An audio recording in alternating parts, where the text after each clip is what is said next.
आज झुंझुनू में हमारा पहली बार आना हुआ और बहुत ही इतनी शदीद गर्मी में बहुत अच्छा कार्यक्रम हुआ कि तालीम को लेकर, और हमारे साथ में मौलाना उस्मान साहब भी आए हुए थे और मुनव्वर समा साहब, और सभी लोगों ने तालीम की जो महत्वपूर्णता है उस पर बात रखी और यही समझाया कि हम अपने देश के लिए अगर कुछ कर सकते हैं तो अपनी आने वाली पीढ़ी की सही तरबियत और उन्हें तालीम से जोड़कर अपने देश की तरक्की के लिए काम कर सकते हैं। इसकी शुरुआत मुझे लगता है उत्तर प्रदेश में ही हुई थी और ये प्रथा को अब बढ़ाया जा रहा है और नफरत की जो राजनीति बोई जा रही है उसके तहत ये एक्शन हो रहे हैं।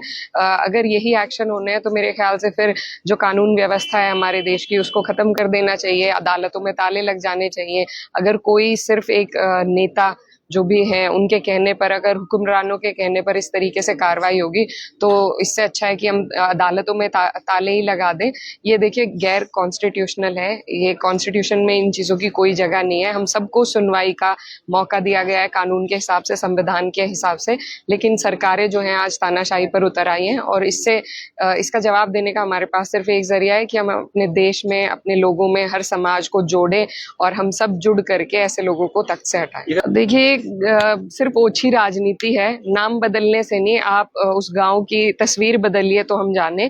नाम बदलने से कोई फायदा अगर हो रहा है तो हमें तो दिखाई नहीं दे रहा है। आप उस गांव में अगर कोई मेडिकल कॉलेज दें, स्कूल दें, हॉस्पिटल दें तो उसकी तस्वीर बदलेगी। तस्वीर बदलने पे ध्यान देना चाहिए। नाम बदलने से एक जो नफरत की राजनीति है उसको हवा देने से कोई फायदा नहीं। देखिए दोनों ही तालीम जहाँ से भी आप सबसे अच्छी से अच्छी जगह से अगर हम हासिल कर पाएं तो वो बहुत अच्छी बात है, और उस तालीम को ला करके हम अपने देश में उसका इस्तेमाल करें तो मेरी समझ में उससे बेहतर कुछ भी नहीं है। हमारे लोग, हमें आज अपने देश के युवाओं में वो भी एक स्पिरिट जगानी है कि अपने देश के लिए हम काम आ सके। सिर्फ मैं अपने लिए काम आऊं तो वो कोई काम आना नहीं है, मेरी पढ़ाई का वो कोई काम आना नहीं है। मैं अपने देश के लिए काम आ सकूं वो जरूरी है। जी बहुत अच्छा लगा और बड़ी हिम्मत की मैं दाद देती हूँ कि इतनी शदीद गर्मी में 12 से 3 के पहर के बीच में सब लोगों ने तालीम की जो इम्पोर्टेंस है उसको लेकर इस कार्यक्रम को बहुत सक्सेसफुल बनाया और मैं सबके शुक्रगुजार हूँ। देखिए बहुत ही अफसोस की बात है और एक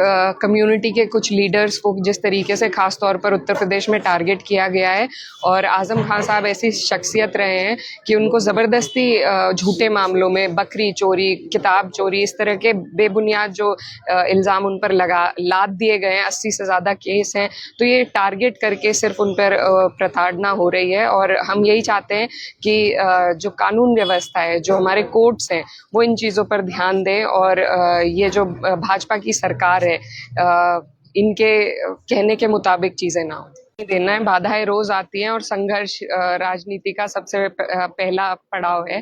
संघर्ष हमें करते रहना है और हम